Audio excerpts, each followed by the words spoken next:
আসসালামু আলাইকুম প্রিয় দর্শক, চ্যানেল আই সংবাদে আপনাদের সঙ্গে আছি আমি সামির হোসেন। বিস্তারিত সংবাদে শুরুতে জানিয়ে দিচ্ছি ফ্রেশ বিস্কুট সংবাদ শিরোনামগুলো। দেশে করোনা ভাইরাস সংক্রমণের গতি আবারও বাড়ছে। গত 24 ঘন্টায় 2 মাসের মধ্যে সবচেয়ে বেশি শনাক্তের হার 6.62%। করোনা সংক্রমণ বাড়তে থাকলে শিক্ষা প্রতিষ্ঠান খোলার তারিখ পুনর্বিবেচনা, জাতীয় পরামর্শক কমিটির সাথে আলোচনা করে সিদ্ধান্ত। মুজিব চিরন্তন প্রতিপাদ্যে 10 দিনব্যাপী বঙ্গবন্ধুর জন্মশতবার্ষিকী ও স্বাধীনতার সুবর্ণ জয়ন্তী উদযাপন, সরকারি বেসরকারি টেলিভিশন সহ দেশ বিদেশে ভার্চুয়ালি প্রচার। এবং বেসরকারি বিশ্ববিদ্যালয়ের অর্ধেকের বেশিতে উপাচার্য সহ গুরুত্বপূর্ণ একাধিক পদ শূন্য, অনুমোদনহীন কার্যক্রম নিয়ন্ত্রণে শিগগিরই গণবিজ্ঞপ্তি।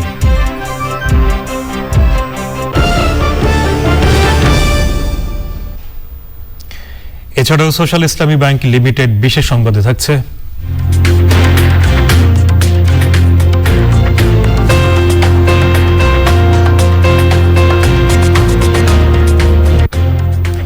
ঢাকার ধামরাইয়ের লোকালয়ে বানরদের খাবার দেওয়ার খবর।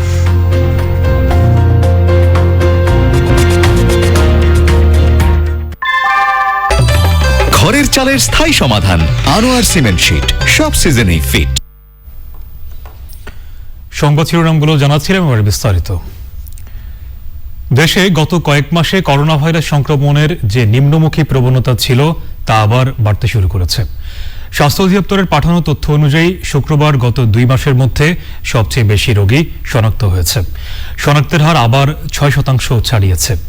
সাধারণ মানুষকে ঢিলেমি ছেড়ে আরও সতর্ক হওয়ার তাগিদ দিয়ে বিশেষজ্ঞরা বলছেন, স্বাস্থ্যবিধি নিশ্চিতে সরকার কঠোর না হলে সামনে বড় বিপর্যয় অপেক্ষা করছে। লুৎফর রহমান সোহাগের রিপোর্ট। করোনা ভাইরাসের সংক্রমণ কমার মধ্যেই গত 7 ফেব্রুয়ারি দেশে গণটিকাদান শুরু হয়। 1 বছর পর স্বাভাবিক পরিস্থিতি ফিরে আসার প্রত্যাশার মধ্যেই গত কয়েকদিন ধরে আবার অস্বস্তি বাড়ছে সংক্রমণ। ফলে গত 3 দিনই শনাক্ত রোগী ছাড়িয়ে গেছে হাজারের ঘর। 10 জানুয়ারির পর শুক্রবার একদিনে কোভিড-19 সর্বোচ্চ শনাক্ত হয়েছেন 1066 জন। বাড়ছে শনাক্তের হারও। 2 মাস পর শুক্রবার একদিনে সর্বোচ্চ শনাক্তের হার ছিল 6.62%। গত একদিনে মৃত্যু হয়েছে 13 জনের। হাসপাতালেও বাড়ছে রোগীর সংখ্যা। বিশেষজ্ঞরা বলছেন, মানুষের অসতর্কতায় সংক্রমণ বাড়ছে। কঠোরভাবে স্বাস্থ্যবিধি না মানলে বিপদ আরও বাড়বে। স্বাস্থ্যবিধি মানে নাই, মাস্ক পরে নাই, দলে দলে বেড়াতে বেরিয়েছে। এই ঢিলেমির কারণে, অসতর্কতার কারণে করোনার সংক্রমণ বাড়ছে। যদি অতি দ্রুত এই অবস্থা হ্রাস টেনে না ধরা যায়, তাহলে অবস্থা আবার মহাবিপর্যয়ের দিকে ধাবিত হতে পারে। অতএব এখনই আমাদের স্বাস্থ্যবিধি মানতে হবে, মাস্ক পরতে হবে। স্বাস্থ্যবিধি নিশ্চিতে সরকারি তৎপরতা বাড়ানোর তাগিদ দিয়েছেন এই চিকিৎসক। সরকারিভাবে ব্যাপক প্রচার অভিযান এবং উদ্দীপ্তকরণ অভিযান শুরু করা দরকার। একই সাথে যারা আইন মানবে না, মাস্ক পরবে না বা স্বাস্থ্যবিধি মানবে না, তাদেরকে বাধ্য করার জন্য আইনের প্রয়োগ করতে হবে। প্রয়োজনে আবার নতুন করে ভ্রাম্যমাণ আদালত শুরু করতে হবে। দেশে এই পর্যন্ত মহামারীতে 5,55,222 জন আক্রান্ত হয়েছেন। মারা গেছেন 8,515 জন। লুৎফর রহমান সোহাগ, চ্যানেল আই, ঢাকা। করোনা সংক্রমণ বাড়তে থাকলে পর্যবেক্ষণের ভিত্তিতে জাতীয় পরামর্শক কমিটির সাথে আলোচনা করে শিক্ষা প্রতিষ্ঠান খোলার তারিখ পুনর্বিবেচনা করা হবে বলে জানিয়েছেন শিক্ষামন্ত্রী ডাক্তার দীপুমণি। আন্তর্জাতিক মাতৃভাষা ইনস্টিটিউটে সাংবাদিকদের প্রশ্নের জবাবে মন্ত্রী একথা বলেন। এই ঊর্ধ্বগতিটা অব্যাহত থাকে, আমরা অবশ্যই এই পর্যবেক্ষণের ভিত্তিতে এবং জাতীয় পরামর্শক কমিটির সঙ্গে আলোচনা সাপেক্ষে সরকার সিদ্ধান্ত গ্রহণ করবে, পুনর্বিবেচনা করবে যে এই তারিখটি কি এই 30-এই থাকবে নাকি এটি পরিবর্তন হবে। যদি পরিবর্তন হয় অবশ্যই আপনাদের সহযোগিতায় সেটি আমরা জানিয়ে দেব। মুজিব চিরন্তন এ প্রতিপাদ্যে জাতির পিতা বঙ্গবন্ধু শেখ মুজিবুর রহমানের জন্মশতবার্ষিকী ও স্বাধীনতার সুবর্ণ জয়ন্তী উপলক্ষে জাতীয় প্যারেড গ্রাউন্ডে 17 থেকে 26 মার্চ 10 দিনব্যাপী অনুষ্ঠানমালার আয়োজন করা হয়েছে। 10 দিনের আয়োজনে 5 দিন প্যারেড গ্রাউন্ডে সরাসরি অতিথিদের উপস্থিতিতে আর 5 দিন ভার্চুয়ালি অনুষ্ঠান প্রচার করা হবে। অনুষ্ঠান সরকারি বেসরকারি টেলিভিশন সহ দেশে বিদেশের বিভিন্ন স্থানে ভার্চুয়ালি প্রচার করা হবে।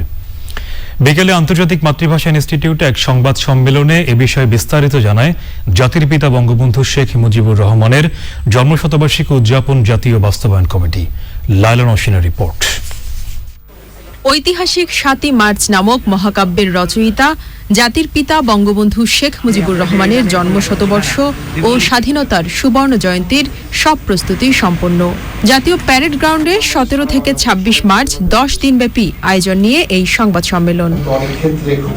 অনুষ্ঠানমালায় প্রতিদিন পৃথক পৃথক প্রতিপাদ্যে আলোচনা অনুষ্ঠান, সাংস্কৃতিক অনুষ্ঠান, অডিও ভিজুয়াল এবং অন্যান্য বিশেষ পরিবেশনার মাধ্যমে বঙ্গবন্ধুর প্রতি শ্রদ্ধা জানানো হবে। মুজিব চিরন্তন প্রতিপাদ্যে আয়োজিত অনুষ্ঠানে প্যারেড গ্রাউন্ডে বিভিন্ন দিনে রাষ্ট্রপতি মোহাম্মদ আব্দুল হামিদ ও প্রধানমন্ত্রী শেখ হাসিনার পাশাপাশি সরাসরি যোগ দেবেন মালদ্বীপের রাষ্ট্রপতি ইব্রাহিম মোহাম্মদ সলিহ, শ্রীলঙ্কার প্রধানমন্ত্রী মাহিন্দা রাজাপাকসে, নেপালের রাষ্ট্রপতি বিদ্যা দেবী ভান্ডারী, ভুটানের প্রধানমন্ত্রী লোটে শেরিং এবং ভারতের প্রধানমন্ত্রী নরেন্দ্র মোদী। ভিডিও বার্তা দেবেন চীনের রাষ্ট্রপতি শি জিনপিং, কানাডার প্রধানমন্ত্রী জাস্টিন ট্রুডো, কম্বোডিয়ার প্রধানমন্ত্রী হুন সেন, ওআইসির মহাসচিব হুসেইন ইব্রাহিম তাহা, জাপানের প্রধানমন্ত্রী ইয়োশিহিদে সুগা, পোপ ফ্রান্সিস, দক্ষিণ কোরিয়ার প্রধানমন্ত্রী চুং সু কুয়েন এবং মুক্তিযুদ্ধের বিদেশি বন্ধু তাকাশি হাওয়াকাওয়ার পুত্র ওসামু হাওয়াকাওয়া। কোভিড পরিস্থিতিতে 5 দিন অতিথিদের সরাসরি উপস্থিতিতে প্যারেড গ্রাউন্ড থেকে এবং 5 দিন ভার্চুয়ালি অনুষ্ঠান প্রচার করা হবে বলে জানিয়েছে কমিটি। বঙ্গবন্ধুর জন্মশতবার্ষিকী 17 মার্চের আয়োজন থেকে আমরা স্বাধীনতার সুবর্ণ জয়ন্তী এই জায়গাতে আমরা যাব এবং পরবর্তীতে স্বাধীনতার সুবর্ণ জয়ন্তী এবং মুজিব বর্ষের আয়োজন সেটি একসাথেই চলবে। কারণ কোভিড পরিস্থিতির কারণে আমরা অনেকগুলো কাজ আসলে সেভাবে করতে পারিনি। যেহেতু করতে পারিনি, মাননীয় প্রধানমন্ত্রী সদয় হয়ে তিনি চিন্তা করেছেন যে মুজিব বর্ষের সময়কালকেও বৃদ্ধি করা দরকার এবং সেজন্য 16 ডিসেম্বর 2021 পর্যন্ত মুজিব বর্ষের সময়কে বৃদ্ধি করা হয়েছে। দেশের স্বনামধন্য শিল্পীদের পাশাপাশি সাংস্কৃতিক পরিবেশনায় অংশ নেবে বিভিন্ন দেশের শিল্পীরা। Laila Nowshin, channel I, Dhaka. এবারে আই স্পোর্টস।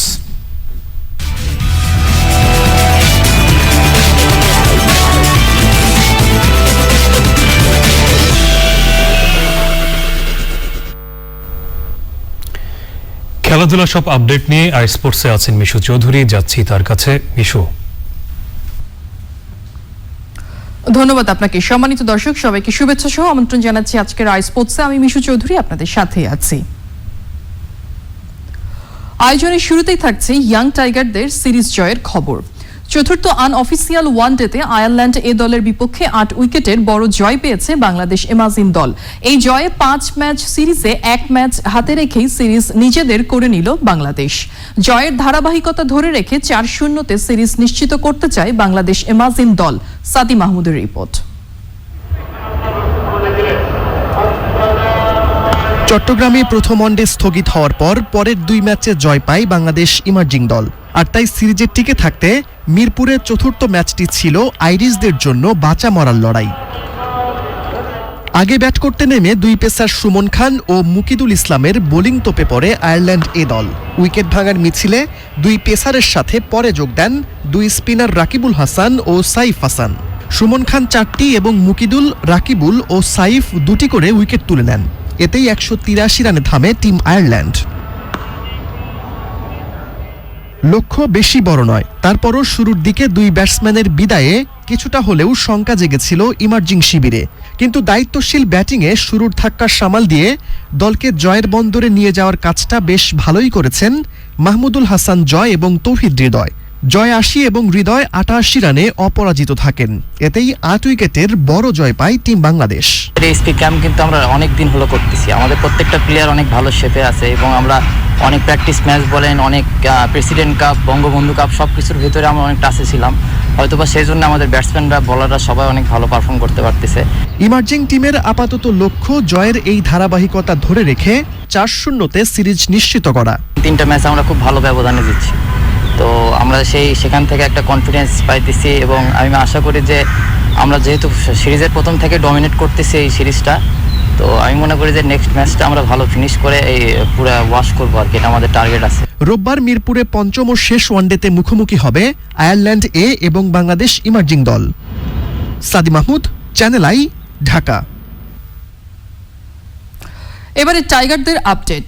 নিউজিল্যান্ডের কুইন্সটাউনে দ্বিতীয় দিনের মতো অনুশীলন করেছে বাংলাদেশ ক্রিকেট দল। পূর্ণাঙ্গ অনুশীলনে ব্যাটিং, বোলিং, ফিল্ডিং 3 ডিপার্টমেন্টে নিজেদের ঝালিয়ে নিয়েছে তামিম, মুশফিক, তাসকিনরা। নিউজিল্যান্ডের কন্ডিশনের সঙ্গে মানিয়ে নিতে আরও 3 দিন জন ডেভিস ওভালের এই গ্রাউন্ডেই অনুশীলন করবে টিম টাইগার্স। 5 দিনের ক্যাম্প শেষে ডুনেডিনে যাবে হেড কোচ রাসেল ডোমিঙ্গোর শিষ্যরা। কিউইদের বিপক্ষে 20 মার্চ প্রথম ওয়ানডে বাংলাদেশ ক্রিকেট দলের, 23 মার্চ ক্রাইস্টচার্চে এবং 26 মার্চ ওয়েলিংটনে হবে সিরিজের দ্বিতীয় ও তৃতীয় ওয়ানডে।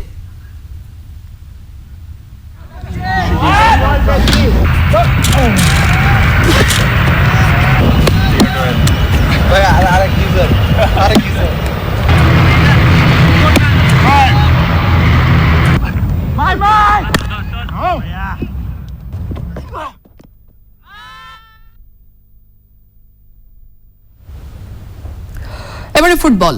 2022 কাতার বিশ্বকাপ এবং 2023 এশিয়ান কাপের বাছাইয়ে ই গ্রুপের নতুন সূচি প্রকাশ করেছে এশিয়ান ফুটবল কনফেডারেশন এএফসি। করোনার প্রাদুর্ভাব কমাতে আর জৈব সুরক্ষা বলে নিশ্চিত রাখতে লাল সবুজদের সবগুলো ম্যাচই অনুষ্ঠিত হবে নিরপেক্ষ ভেন্যুতে। সম্ভাব্য ভেন্যু হিসেবে এগিয়ে স্বাগতিক কাতার। ঘরের মাঠের সুবিধা তাই পরবর্তী 3 ম্যাচে পাওয়া যাচ্ছে না হেড কোচ জেমিডের শিষ্যদের। নতুন সূচি অনুযায়ী 3রা জুন আফগানিস্তানের বিপক্ষে ম্যাচ বাংলাদেশের, যা 25 মার্চ সিলেটে অনুষ্ঠিত হওয়ার কথা ছিল। বাকি 2টি হোম ম্যাচের, একটি ভারতের বিপক্ষে এবং অন্যটি ওমানের সঙ্গে, যা অনুষ্ঠিত হবে 7 ও 15 জুন।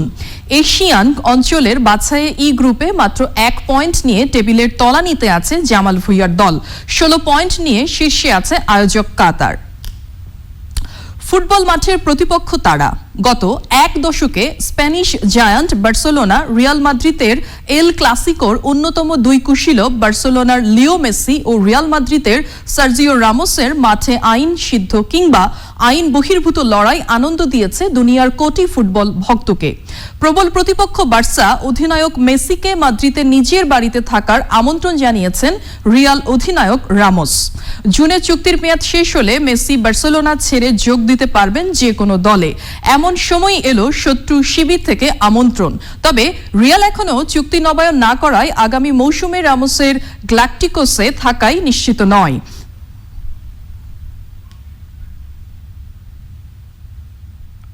দর্শক, এই ছিল আজকের আই স্পোর্টসে। আপনাদের সবাইকে ফিরে নিয়ে যাচ্ছি মূল সংবাদে। মিশু, আপনাকে ধন্যবাদ আমাদের সঙ্গে যোগ দেওয়ার জন্য। 107টি বেসরকারি বিশ্ববিদ্যালয়ের মধ্যে অর্ধেকের বেশিতে উপাচার্য, উপ-উপাচার্য এবং কোষাধ্যক্ষের পদ শূন্য রয়েছে। সম্প্রতি এমন তালিকা প্রকাশ করে বিশ্ববিদ্যালয় মঞ্জুরি কমিশন জানিয়েছে, অনুমোদনহীন কার্যক্রম চালিয়ে কিছু বিশ্ববিদ্যালয় শিক্ষার্থীদের ঝুঁকির মধ্যে ফেলে দিচ্ছে। এসব নিয়ন্ত্রণে শিগগিরই গণবিজ্ঞপ্তি প্রকাশ করবে মঞ্জুরি কমিশন। মোস্তফা মল্লিকের রিপোর্ট।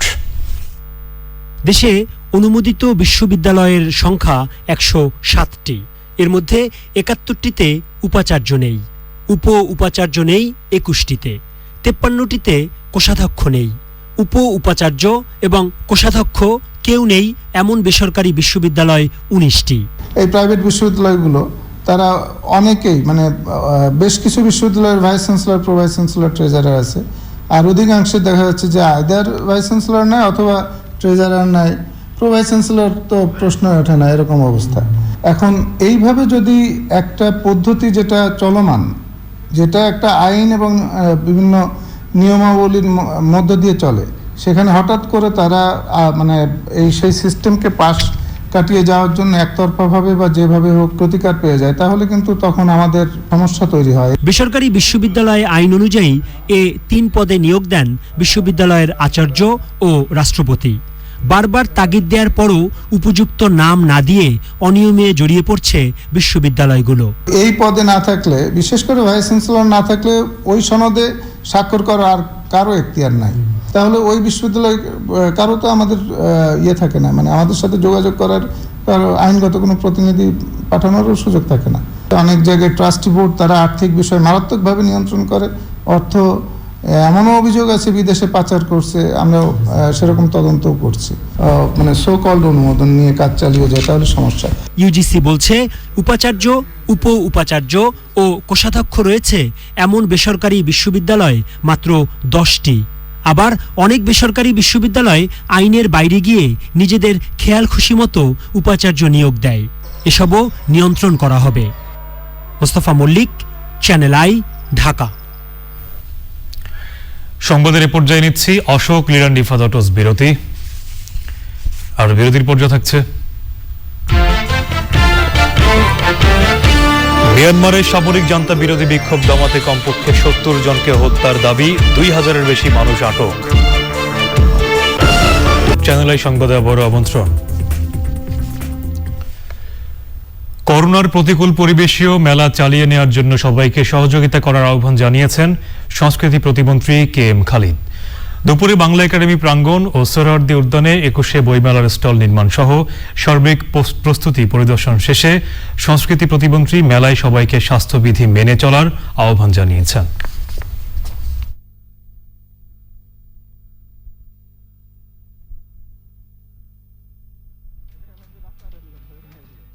করোনার প্রকোপটা আবার গত 2-3 দিন যাবৎ বাড়ছে। স্বাস্থ্যবিধি মেনে যেন বইমেলাটা করা যায় সেজন্য আমাদের উপর পরিধি বিস্তৃত করেছি। সবার সহযোগিতা লাগবে। এবারে নিটল টাটা আন্তর্জাতিক সংবাদ।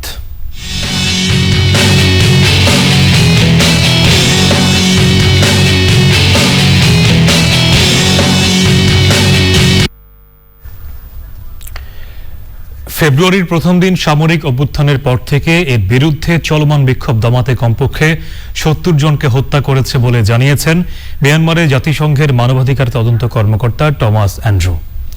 তার মতে সেনাবাহিনী ক্ষমতা দখলের পর 2000-এর বেশি মানুষকে বেআইনিভাবে আটক করা হয়েছে এবং প্রতিবাদকারীদের বিরুদ্ধে সহিংসতা বেড়েই চলেছে। তার মতে গণতান্ত্রিকভাবে নির্বাচিত সরকারের কাছে ক্ষমতা বুঝিয়ে দিতে মিয়ানমারের সামরিক বাহিনীর ওপর চাপ প্রয়োগে সব সদস্য রাষ্ট্রের প্রতি আহ্বান জানিয়েছে যুক্তরাষ্ট্র। মানবাধিকার তদন্ত কর্মকর্তা টমাস অ্যান্ড্রু মিয়ানমারের ক্ষমতা দখলকারী সামরিক কর্তৃপক্ষ এবং সামরিক বাহিনীর মালিকানাধীন মিয়ানমার অয়েল অ্যান্ড গ্যাস এন্টারপ্রাইজের বিরুদ্ধে বহুপক্ষীয় অবরোধ আরোপের আহ্বান জানিয়েছেন। এবারে সোশ্যাল ইসলামী ব্যাংক লিমিটেড বিশেষ সংবাদ।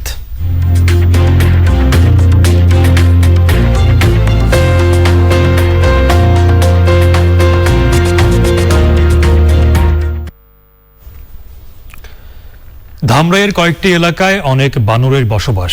পর্যাপ্ত খাবার না পেয়ে স্থানীয়দের ঘরবাড়িতে উৎপাত করে এই বানরগুলো। মানবিকতার জায়গা থেকে এদের খাবারের ব্যবস্থা করে স্থানীয়রা। বানরগুলোর দেখভালের সংশ্লিষ্ট কর্তৃপক্ষকে এগিয়ে আসার দাবি তাদের। সুলতান আইমুর রিপোর্ট। ঢাকার অদূরে ধামরাই উপজেলা পরিষদ অফিসের সামনের চিত্র এটি। এই এলাকা জুড়ে বাস করে 70টিরও বেশি বানর। আপাত দৃষ্টিতে এই অবস্থাকে বিনোদনের খোরাক মনে করা হলেও বাস্তব চিত্রটি পুরোপুরি ভিন্ন। নিয়মিত খাবার পায় না এই বানরগুলো। খাবারের খোঁজে বিভিন্ন বাড়িতে ঢুকে পড়ে অনেক বানর। গাছপালা ছিল, অনেক ফল ফলানি থাকতো, ওইগুলা খাইতো। এখন তখন গাছপালা নাই, ওই ফল ফলানিও না। এখানে অনেক বানর আছে। এখানে বানরগুলো রুগ্ন এবং অসুস্থ। আমার দেখতে ভালো লাগে কিন্তু কষ্ট লাগে। সরকার তো কোনো খাওয়ান দেয় না, পাবলিকে যা 2-4টা করে খাওয়ান দেয়। ঘরের কাপড় চোপড় মানে টিন টুন যা আছে সব বাইকে চলে ভালাই দেয়। ব্যক্তি উদ্যোগে বানরগুলোর জন্য প্রায় খাবারের ব্যবস্থা করেন স্থানীয়রা, যা পর্যাপ্ত নয়। এদের বসবাসের জায়গা নাই, খাবার দাবারের ব্যবস্থা নাই, এরা খুব অবহেলিত আমার কাছে মনে হলো। ওই জায়গার থেকে চিন্তা ভাবনা করছি যে এদেরকে যদি একটু সহযোগিতা করা যায় তাহলে বোধহয় ওদের জন্য উপকার, ওদের জন্য ভালো। সেই জায়গার থেকে আমার এই উদ্যোগ। এলাকার সংসদ সদস্য জানান, বানরগুলোর খাবার পরিবেশনে সরকারিভাবে বেশ কিছু ব্যবস্থা নেওয়া হয়েছে। পৌরসভা থেকে যেটা দেওয়া হয় এটাও কিন্তু সরকারি বরাদ্দই, যেটা মেয়র সাহেব দিয়ে থাকেন। ভবিষ্যতেও এই কর্মসূচিটা অব্যাহত থাকবে। এটা হলো সবচেয়ে ভালো দিক যে ধামরাইয়ের কোনো মানুষই বানরের উপর কোনো অত্যাচার করে না। বানরগুলোর জীবন বাঁচাতে সংশ্লিষ্ট মন্ত্রণালয় এগিয়ে আসবে এই প্রত্যাশা এলাকাবাসীর। Sultana Himu, channel I, Dhamrai, Dhaka. এবারে অর্থনীতি সংবাদ।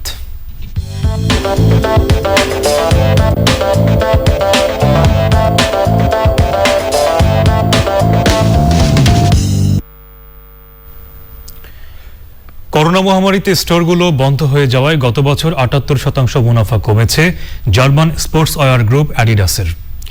মার্কিন সাবসিডিয়ারি রিবক ব্র্যান্ড বিক্রি করে দেওয়ার চেষ্টা করা অ্যাডিডাসের নেট মুনাফা ২০২০ সালে ৪৩ কোটি ২০ লাখ ইউরোতে নেমেছে, যেখানে ২০১৯ সালে প্রতিষ্ঠানটির মুনাফা ছিল ১৯৭ কোটি ইউরো।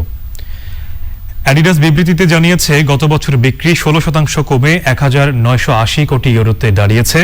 ২০২০ সালে ফ্ল্যাগশিপ অ্যাডিডাস ব্র্যান্ডের বিক্রি ১৩% কমে গিয়েছিল, পাশাপাশি রিবকের বিক্রি কমেছিল ১৬%। এবারে চট্টগ্রাম সংবাদ।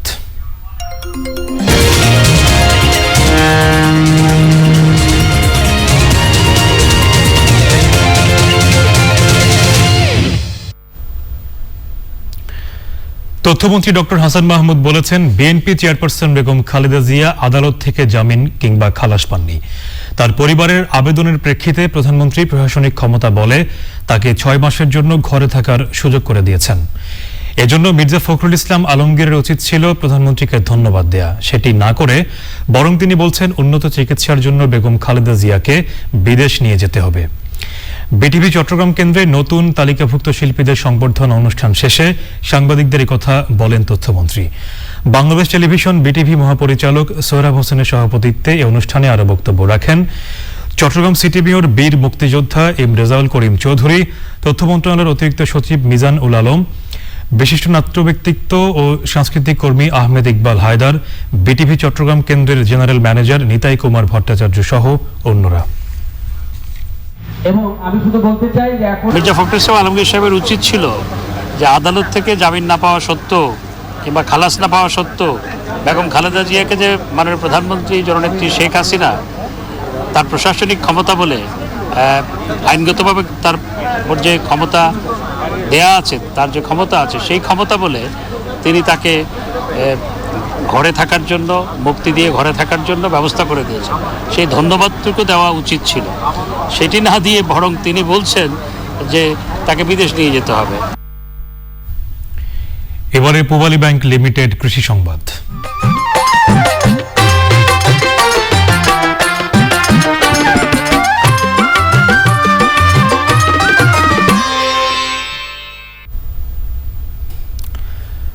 লক্ষ্মীপুরে কৃষি যান্ত্রিকীকরণের অংশ হিসেবে সমলয় পদ্ধতিতে বোরো আবাদ শুরু হয়েছে।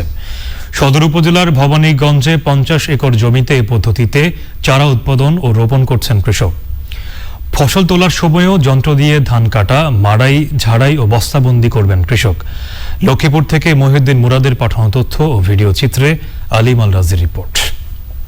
কৃষি যান্ত্রিকীকরণে এগিয়ে যাচ্ছে উপকূলীয় অঞ্চল লক্ষ্মীপুর। সনাতন পদ্ধতি বাদ দিয়ে আধুনিক পদ্ধতিতে বিভিন্ন যন্ত্র ব্যবহার করে কম সময় ও অল্প খরচে কৃষক ধান আবাদ করছেন। কৃষক জানান, ধান লাগাতে যেমন শ্রমিক সংকটে পড়তে হতো, ধান কাটতেও সমস্যা হতো তাদের। সমলয় পদ্ধতি বা আধুনিক যন্ত্র ব্যবহার করে সে সমস্যা কাটিয়ে উঠছেন তারা। এদের লাগাতে এখানে সারাটা লাগাতে অনেক সুবিধা হয়েছে। আমাদের এই ধানগুলো মেশিনের মাড়াই করি, আমাদের বস্তাতে ফুরাই দেওয়া হবে।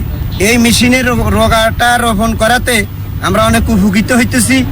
সরকার সার বীজ সবকিছু দিতেছে, আবার এখন কি ডাকিয়ে দিবে সরকার। সরকারিভাবে বীজ দেওয়ার পর 22 দিন পর চারা মেশিনের সাহায্যে ট্রে থেকে জমিতে রোপণ করা হয়। কম্বাইন হারভেস্টার দিয়ে ধান কেটে বস্তা ভর্তি করা হবে। কৃষি বিভাগের হিসেবে প্রতি একর জমিতে ধান উৎপাদনে কৃষকের খরচ কমবে প্রায় 25,000 টাকা। ইনশাল্লাহ আমরা আশা করতেছি একর প্রতি 5 থেকে 6 মেট্রিক টনের মতন ইনশাল্লাহ উৎপাদন হবে। পরবর্তীতে ধানটা যখন কাটা হবে সেটা কম্বাইন হারভেস্টারের মাধ্যমে কাটা হবে। এতে করে একদিকে যেমন কৃষকের উৎপাদন খরচ কমবে, তেমনি আমাদের বোরো ধানের আবাদের পিছনে শ্রমিকের যে চাহিদা বা শ্রমিকের পিছনে যে খরচটা, সেই খরচটা অনেকাংশে কমে যাবে। সমলয় পদ্ধতিতে হেক্টর প্রতি 5 থেকে 6 মেট্রিক টন চাল উৎপাদনের আশা করছে কৃষি বিভাগ। আলিমাল রাজি, চ্যানেল আই। এখন দেখবেন প্রকৃতি সংবাদ।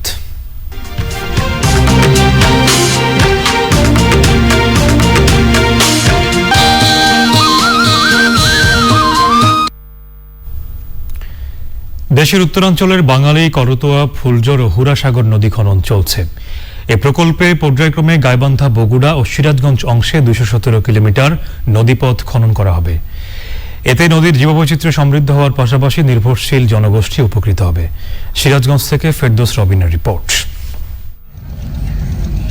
উজানে ভারতের পানি প্রত্যাহার, জলবায়ু পরিবর্তন, অপরিকল্পিত বাঁধ ও পলিজমে নাব্যতা হারিয়ে পানিশূন্য দেশের উত্তরাঞ্চলের নদীগুলো। এর প্রভাবে শুষ্ক মৌসুমে তীব্র পানি সংকট আর বর্ষা মৌসুমে বন্যা ও নদী ভাঙ্গন এ অঞ্চলের অর্থনৈতিক উন্নয়ন বাধাগ্রস্ত করছে। গাইবান্ধা, বগুড়া ও সিরাজগঞ্জে প্রবাহিত বাঙালি, করতোয়া, ফুলজোর ও হুরাসাগর নদীর স্বাভাবিক অবস্থা ফিরিয়ে আনতে নদী খনন ও তীর সংরক্ষণের কাজ করা হচ্ছে। কাজ যদি নিয়মিত চলে, এখানে নদীগুলো আবার তার প্রাণ ফিরে পাবে, মাছের কোনো সমস্যা হবে না, কৃষকের ফসলের কোনো সমস্যা হবে না। দখলে যাইতেছে তো আমরা চাই নদীর মতো থাক, এতে আমাদের উপকার হবে, নদীও ভালো থাকবে। ভালো হবো, এখন নদী কাটলে এখন ভালো মাছ পাওয়া যাবো, তারপর নদী ভালো হবো, পানি থাকবো। নদীর ধারে যারা বসবাস করছে তাদেরও জীবনযাত্রা মান উন্নতি হবে। এই অঞ্চলের অর্থনীতি, কৃষি, বিভিন্ন উন্নয়নের যতগুলো সেক্টর আছে সব আবার খুলে যাক। প্রধানমন্ত্রীর নেওয়া শতবর্ষী ডেল্টা প্ল্যানের আওতায় পানি সম্পদ মন্ত্রণালয়ের প্রকল্প বাস্তবায়ন করবে বাংলাদেশ সেনাবাহিনী। ডেল্টা প্ল্যানের একটি খুব গুরুত্বপূর্ণ এবং আমি বলবো যে প্রথম প্রকল্প হিসেবে বাঙালি, করতোয়া, ফুলজোর এবং হুরাসাগর এই 4টা নদী আমাদের খনন করা হবে। এই 4টা নদী 217 কিলোমিটার ধরেই করা হবে। নদী ব্যবস্থাটাকে ধরে তার সংযুক্ত যে খালগুলো সেগুলো সহ এই পুরো সিস্টেমটাকে আমরা কাজ শুরু করলাম। এর মধ্য দিয়ে এই এলাকায় যেমন 217 কিলোমিটার নৌপথ খুলে যাবে, এখানে দুই পারের মানুষ সারা বছর পানি থাকলে তারা চাষাবাদ করতে পারবে। পানির পরিমাণ বাড়লে, পানি ধারণ ক্ষমতা বাড়লে বন্যার প্রকোপ, ভাঙনের প্রকোপ কমে যাবে, মাছের চাষের আওতা বাড়বে, এটা গ্রাউন্ড ওয়াটার রিচার্জ হবে। 2300 কোটি টাকার প্রকল্পে নদী খননে 1600 এবং তীর সংরক্ষণে ব্যয় হবে 700 কোটি টাকা। সিরাজগঞ্জ থেকে ফেরদৌস রবিন, চ্যানেল আই। এবারে এক্সিম ব্যাংক বাণিজ্য সংবাদ।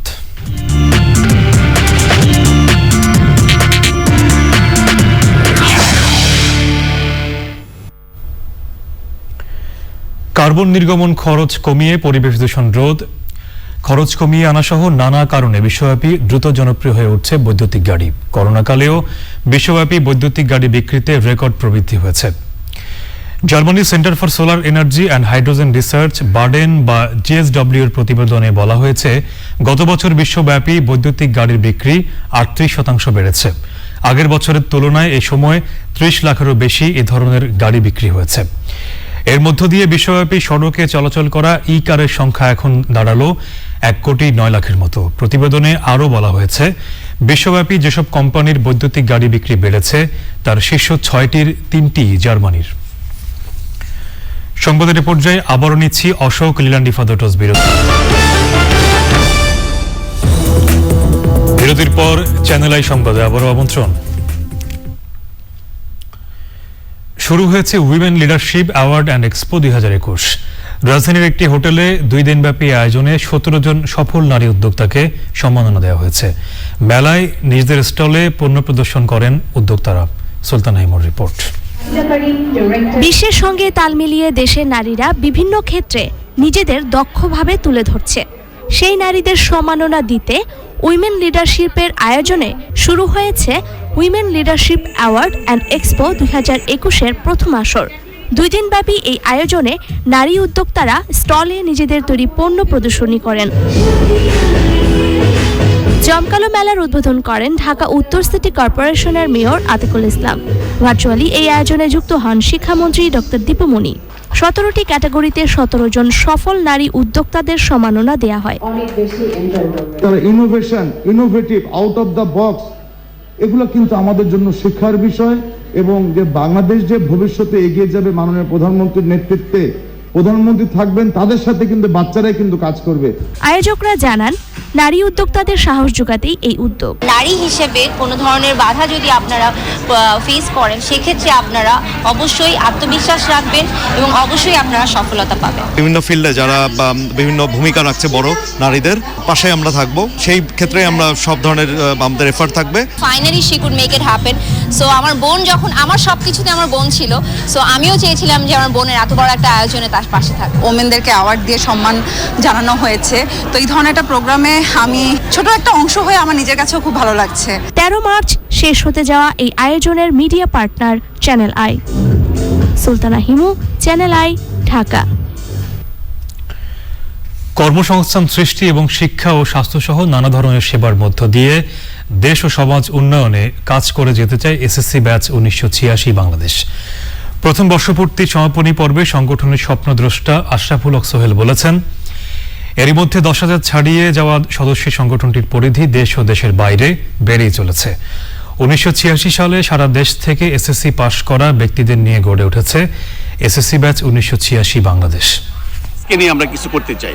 এই যে 50+ এই বয়সে আমাদের নানান ধরনের কর্মকাণ্ড থাকে, শারীরিক কর্মকাণ্ড থাকে, তারপরে ফ্যামিলি ট্রানজ্যাকশন থাকে, শারীরিকভাবে আমরা অসুস্থ থাকি, না শারীরিকভাবে মানসিকভাবে বিপর্যস্ত থাকি। সেই ক্ষেত্রে আমরা চাই যে আমরা বন্ধুরা মিলে যদি আমরা একত্র থাকতে পারি, একসাথে থাকতে পারি, বিভিন্ন প্রোগ্রামে থাকতে পারি, তাহলে দেখা যাবে যে আমাদের এই যে বডিগত বা শারীরিক যে সমস্যাগুলো, সেই সমস্যাগুলিতে আমরা হয়তো পরিত্রাণ পাবো। সংবাদের এই পর্যায়ে আবারও নিচ্ছি অশোক লিল্যান্ডি ফাদারস বিরতি।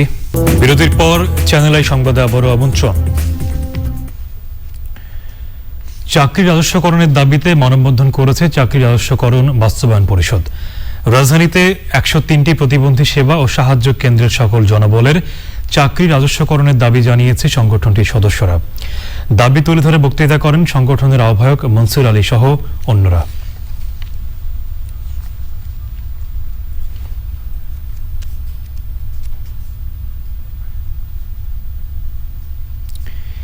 হিউম্যান ওয়েলফেয়ার অ্যাসোসিয়েশনের 6ষ্ঠ প্রতিষ্ঠাবার্ষিকী ও মিলন মেলা অনুষ্ঠিত হয়েছে।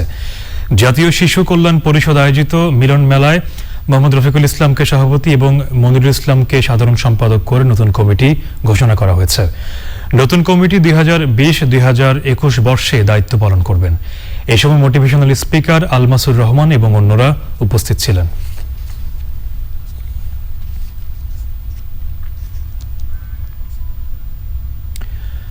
বাংলাদেশ কংগ্রেসের 8ম প্রতিষ্ঠাবার্ষিকীর আলোচনায় বক্তারা অভিযোগ করেছেন, নির্বাচন ব্যবস্থার ত্রুটির কারণে দেশে গণতন্ত্র ও সুশাসন প্রতিষ্ঠা পাচ্ছে না। ব্রিকেল ইঞ্জিনিয়ার্স ইনস্টিটিউশনে গণতন্ত্র ও সুশাসনের শর্ত স্বাধীন ও স্থায়ী নির্বাচন ব্যবস্থা শীর্ষক আলোচনায় আলোচকরা বলেন, দেশে গ্রহণযোগ্য নিরপেক্ষ নির্বাচন ব্যবস্থা গড়ে না ওঠায় অনিয়ম ও বিশৃঙ্খলায় প্রতিটি জাতি এবং স্থানীয় নির্বাচন প্রশ্নবিদ্ধ হচ্ছে।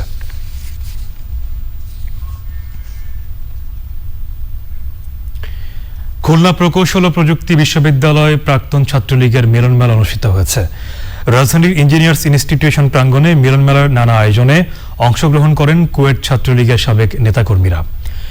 সন্ধ্যায় বঙ্গবন্ধু, মুক্তিযুদ্ধ এবং বাংলাদেশ আলোচনায় বক্তারা বলেন, বঙ্গবন্ধু শেখ মুজিবুর রহমানের স্বপ্নের বাংলাদেশ গড়তে হলে বর্তমান সরকারকে জোরালো সমর্থন দিয়ে যেতে হবে। মুক্তিযুদ্ধের লক্ষ্য পূরণে সরকারকে কাজ করার তাগিদ দিয়েছেন তারা। এবারে এই ভ্যালি খেলার খবর।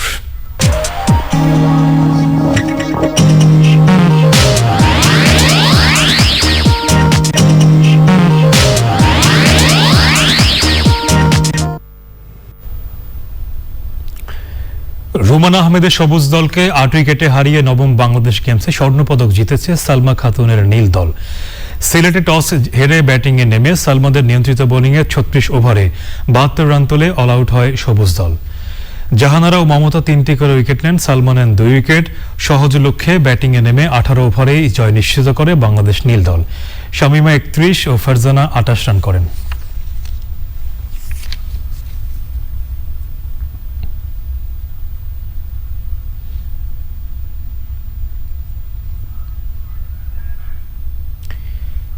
লিভার সিরোসিসে আক্রান্ত হয়ে মৃত্যুর সঙ্গে লড়ছেন বাংলাদেশ দলের ক্রিকেটার মোহাম্মদ শরীফের বড় ভাই। নিজের ভাইকে বাঁচাতে ডোনার চেয়ে সামাজিক যোগাযোগ মাধ্যমে দেশবাসীর কাছে আকুল আবেদন জানিয়েছেন ক্রিকেটার শরীফ। আমার বড় ভাই অনেক দিন ধরে লিভার সিরোসিসের যন্ত্রণায় ভুগছেন। তাকে ট্রিটমেন্ট করার জন্য লিভার ট্রান্সপ্লান্ট করাতে হবে, খুব দ্রুত তাকে ট্রান্সপ্লান্ট করাতে হবে, না হয় তাকে জীবিত আমরা পাবো না। কেউ কি আছেন আমাদেরকে একটু এই মুহূর্তে একটু একটা লিভার দান করবেন? কেউ কি আমাদের পাশে এসে দাঁড়াবেন? সবশেষে ফ্রেশ বিস্কুট সংবাদ শিরোনামগুলো জানিয়ে দিচ্ছি আর একবার। দেশে করোনা ভাইরাস সংক্রমণের গতি আবারও বাড়ছে। গত 24 ঘন্টায় 2 মাসের মধ্যে সবচেয়ে বেশি শনাক্তের হার 6.62%।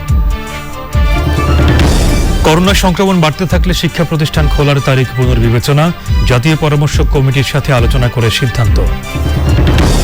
মুজিব চিরন্তন প্রতিবাদে 10 দিনব্যাপী বঙ্গবন্ধুর জন্মশতবার্ষিকী ও স্বাধীনতার সুবর্ণ জয়ন্তী উদযাপন, সরকারি বেসরকারি টেলিভিশন সহ দেশ বিদেশে ভার্চুয়ালি প্রচার। এবং বেসরকারি বিশ্ববিদ্যালয়ের অর্ধেকের বেশিতে উপাচার্য সহ গুরুত্বপূর্ণ একাধিক পদ শূন্য, অনুমোদনহীন কার্যক্রম নিয়ন্ত্রণে শিগগিরই গণবিজ্ঞপ্তি।